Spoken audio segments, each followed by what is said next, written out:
तर्कस। और आज हम आपको जिनसे मिलाने जा रहे हैं, एक नौजवान हैं जिन्होंने गांव में रह करके और कुछ ऐसा करने की कोशिश किया है कि आमदनी का जरिया भी बढ़ाया और दूसरे तमाम नौजवानों के लिए इनसे सीख मिल सकती है कि कैसे हम गांव में रहकर अपनी ज़िंदगी को संवार सकते हैं, हमारी आर्थिक स्थिति भी सुधरे। और इस मामले में आपने मछली पालन का जो कार्यक्रम शुरू किया है वह लगातार चर्चा में है, बढ़ रहा है, आगे बढ़ रहा है। और आपकी शख्सियत पढ़ाई लिखाई करने के बाद आपने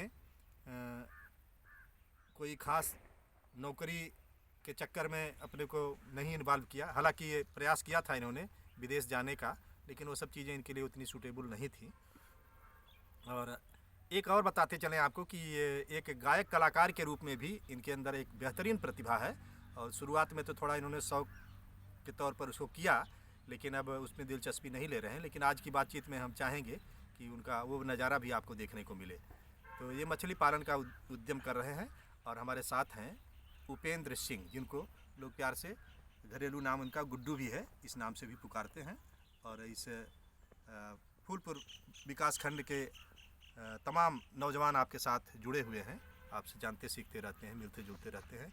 तो आपको मैं पहला सवाल यही करूंगा कि ये मछली पालन की बात आपके दिमाग में कैसे आई, आपको किससे ये प्रेरणा मिली कि हम इस धंधे को कर सकते हैं? सबसे पहले मैं बताना चाहूँगा कि हम कहीं नौकरी के तलाश में मान लीजिए एक बार विदेश गए और काफ़ी वहाँ मुश्किल हुई, फिर हम चले आए, नुकसान भी हुआ। फिर गांव में अपना छोटा मोटा कुछ पहले ठेकेदारी लाइन में थोड़ा सा काम वाम किए। फिर गांव में मुझे बहुत सुकून मिलता है और मैं एक हमारे मित्र हैं उनके यहाँ हम गए, वो कुछ मत्स्य पालन वगैरह का अपना काम है उनका, उनसे बातचीत हुई हमारी। फिर मुझे भी लगा कि नहीं ठीक है, अगर गांव में रहना है तो कुछ करना चाहिए। तो तालाब बनवाए और धीरे धीरे उसमें मत्स्य पालन का काम हमने शुरू किया। पहले छोटे लेवल पे था, फिर धीरे धीरे उसको थोड़ा बढ़ाया गया और मेहनत भी करते हैं, सारी चीज़ें हैं। धीरे धीरे कुछ अर्निंग की व्यवस्था हो जा रही है, ठीक ठाक है मान लीजिए। और कुछ लोग और भी हैं जो हमसे हमारे यहाँ सीख के जाते हैं, अपना तालाब वालाब बनवाए हैं कई लोग, और धीरे धीरे सारे लोग अपना। तो उपेंद्र जी, ये जो मछली पालन का विभाग है हमारे ज़िले में होता है जी, उससे आपको कुछ परामर्श, कोई सहयोग, कुछ सहायता, कुछ लाभ मिल पाया? लाभ तो अभी हमने लिया नहीं अभी और नहीं, हाँ ये है कि प्रयास नहीं किया उसके हाँ लिए। प्रयास नहीं किए, लेकिन वो भी ज़रूरी चीज़ है। और एक और सरकार की योजना जो हमने कई जगह देखा है कि लोगों ने उसका लाभ उठाया है, जैसे मनरेगा के तहत होता है कि आप मछली का तालाब अगर बना रहे हैं जी, तो मनरेगा से भी कुछ मदद मिलती है। तो इसमें आपने कोई? हाँ जी लिया है। चलिए, जो सरकारी योजनाएं हैं उसका लाभ, हमारी बातचीत का ये भी उद्देश्य है, दर्शकों को हम बताते चलें कि इस तरह से आप भी जो योजनाएं हैं उसका लाभ उठा करके अपने को रोज़गार से जोड़िए, रोजगारी बनिए, ताकि दूसरे लोगों को भी एक दिशा मिले। और हमारे देश में सबसे बड़ी समस्या आज बेरोजगारी की है। आमदनी कैसे पैदा हो? जब आमदनी नहीं होगी तो आदमी का मनोबल गिरा होगा, तो हमारे देश का नुकसान होगा, समाज का नुकसान होगा, सबका नुकसान होगा, निजी नुकसान भी होता है। तो उपेंद्र सिंह ने कम से कम ये करके आपको एक दिखाया है। और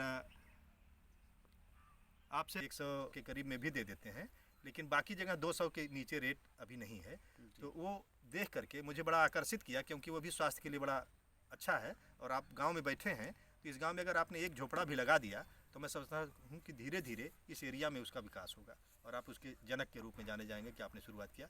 इस पर भी आप थोड़ा ध्यान रखिए, क्योंकि मछली है तो मशरूम भी है, ये सब लीक से हट की चीज़ें हैं। और देखिए, गेहूँ धान में दर्शकों को बताना ज़रूरी है कि गेहूँ धान में वो चीज़ नहीं है कि आप उससे उभर पाएँ और कुछ बड़ा हासिल कर पाएँ, क्योंकि गेहूँ धान ये ट्रेंड है, ये सभी लोग कर रहे हैं। थोड़ा सा दिखाएं हमारी हाँ, मछलियों को चारा खिला हम दिखा रहे हैं। एक सेकंड हम चारा ले आ रहे हैं। दर्शकों के लिए एक देखिए चारा मछलियों को कैसे खिलाया जाता है।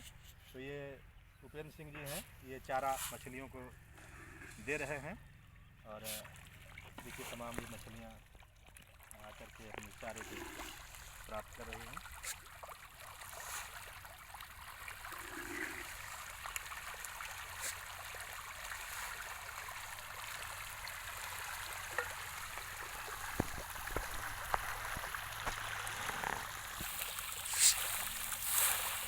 बड़ा सुंदर दृश्य आपके सामने है। हर किसी को अच्छा लगता है इनको इस तरह से खेलते हुए, चारा खाते हुए देखने में।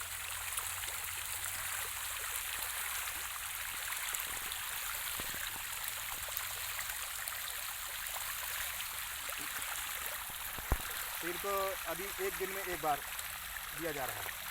हाँ, अभी थोड़ा सा अच्छा, दूसरे टेम्परेचर जो है वो कम होने के नाते। हाँ, तो दूसरे सीजन में कई बार देते हैं? दूसरे सीजन 2 बार। इस चारा को क्या कहते हैं, क्या नाम है इस चारे का? ये कंपनियां मतलब अच्छा। फिश फीड अलग से फिश सीड है। ठीक ठीक। आइए बैठ के बाकी बात करते हैं। तो देखिए हमारे सामने उपेंद्र जी हैं और अभिषेक सिंह भी हैं, जो इसी परिवार के हैं, इस काम में सहयोग करते हैं, इनका भी अच्छा अनुभव है।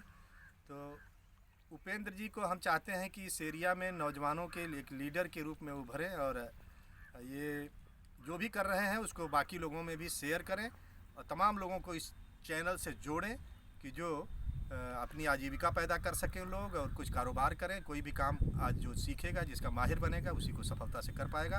इनकी शख्सियत का एक अलग पहलू है जो मैंने कभी देखा है। बहुत अच्छी गीत गाते हैं और कई बार मंचों से भी आपने बहुत शानदार प्रदर्शन किया था। तो मैं चाहूँगा कि हमारे दर्शकों के लिए एक कोई गीत आप गा के थोड़ा सुनाएं। तो मैं आप लोगों के सामने एक दहेज गीत। अगिया दहेज के ऐसन तेज हो गईल,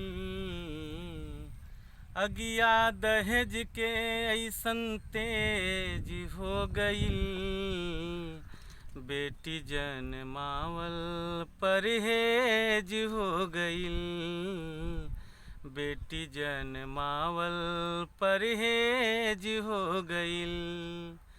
कंस से भी बढ़ के भैले बाप ई कसाई, अपना जमल काके देले बध कराई, कैसन माई बाप के करेज हो गईल, बेटी जनमावल परहेज हो गईल, बेटी जनमावल परहेज हो गईल। आपने बहुत अच्छी दहेज गीत गाया है। हम चाहेंगे कि आगे भी, चूँकि आपको कुदरती ये हुनर मिला हुआ है, तो आगे भी आप कुछ सामाजिक संदर्भों में इस तरह की गीतें गाते रहें, हमारे चैनल के लिए भी गाते रहें, ताकि हमारे लोग आपकी बात सुनते रहें, समझते रहें। आपने बहुत अच्छा गीत चुना। इसी तरह से सामाजिक समस्याओं पर आपसे हम उम्मीद रखते हैं कि आगे भी आप गीत हमारे लिए गाएंगे और सुनाएंगे। अंत में आपसे चाहूँगा कि आप लोगों से, नौजवानों से क्या संदेश देना चाहते हैं, अपने बिजनेस से लेकर के बाकी भी कुछ भी कहना चाहें, कुछ संदेश। जैसे नौजवानों से और साथियों से कहना चाहूँगा कि नशे से थोड़ा दूर रहें, नशे से दूर सबसे बड़ी बात। और जिस भी क्षेत्र में हैं, ईमानदारी और मेहनत से सारे लोग अपना काम करें, बड़ों का सम्मान करना सीखें और अपने काम पर ध्यान दें और गलत दिशा में ना जाएं। उनसे यही निवेदन है हमारा। आपने बहुत शानदार बात कही। अपने काम के प्रति ईमानदारी सबसे बड़ी ईमानदारी है कि जो भी काम कर रहे हैं उसको मेहनत से करें, ईमानदारी से करें, उस पर पूरा उसको रिजल्ट तक ले आकर पहुंचाने के लिए ईमानदारी की ज़रूरत होती है। किसी काम में भी ईमानदारी सबसे बड़ी चीज़ है। ये सूत्र आपने पकड़ा है और इसी के नाते आज आपकी ये सफलता भी दिखाई दे रही है। मैं उम्मीद करता हूँ कि आगे आपका व्यक्तित्व और उत्तम और उत्कृष्ट और बेहतर, और जो बातें आपने कहा है उसको साकार करते हुए आप एक नमूना बने, एक उदाहरण बने, ताकि लोग आपसे सीख सकें। बहुत बहुत धन्यवाद, बहुत बहुत शुभकामनाएं। आपका कार्यक्रम, आपके ये सब जो उद्यम है ये आगे बढ़े, इसकी शुभकामना के साथ धन्यवाद।